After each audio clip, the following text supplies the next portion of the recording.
August 1వ తారీఖు నుంచి 31వ తారీఖు వరకు మిథున రాశి వారి ఫలితాలు.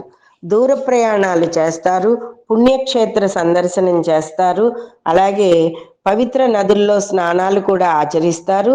ఆర్థికంగా హెచ్చుతగ్గులు ఉన్నా కూడా ధనానికి ఎటువంటి లోటు ఉండదు. అలాగే ముఖ్యంగా షేర్ మార్కెట్ విషయంలో ఎటువంటి ఆ, ఎటువంటిగా ముందుకు వెళ్ళకపోవడం అనేదే మంచిది. కొంచెం జాప్యం చేసుకోవడమే మంచిది. అలాగే అన్ని ఉద్యోగస్తులకు కూడా కొంత మందకొడిగా అనిపించినా కూడా చివరకు లాభాలైతే మాత్రం మీరు సాధిస్తారు. ఆరోగ్యం జాగ్రత్తగా చూసుకోండి.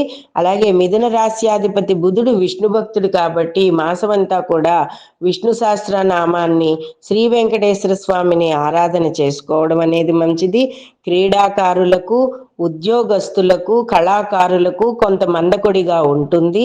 అలాగే 75 ఏళ్ళు పైబడిన వాళ్ళు, 70 ఏళ్ళు పైబడిన వాళ్ళు ఎవరైనా ఉంటే వారు లివర్ సంబంధిత ఇబ్బందులు ఉన్నవారు ఎవరైనా సరే ఆరోగ్యాన్ని జాగ్రత్తగా చూసుకోండి. బావమరుదులు, చుట్టాలతోటి, తోబుట్టువులతోటి, సొంత సోదరులతోటి కొంచెం నెమ్మదిగా జాగ్రత్తగా ఉండడం అనేది మంచిది. అలాగే అన్నింటికన్నా ముఖ్యమైన విషయం ఏంటంటే ఈ మాసంలో ఒక శనివారం నాడు కానీ మీరు శనికి పూజలు చేయించుకుని ఆంజనేయ స్వామి ఆరాధన చేసుకుని ప్రదక్షిణాలు చేయడం వలన, అలాగే కనకధార పఠనం ఒక శుక్రవారం నాడు 11 సార్లు పారాయణ చేయడం వలన సంపూర్ణంగా ఆరోగ్యం సిద్ధిస్తుంది. అలాగే ధనం కూడా సిద్ధిస్తుంది. కుటుంబ వ్యక్తులతోటి, పిల్లలతోటి, అందరితోటి కూడా సంతోషంగా ఉంటారు.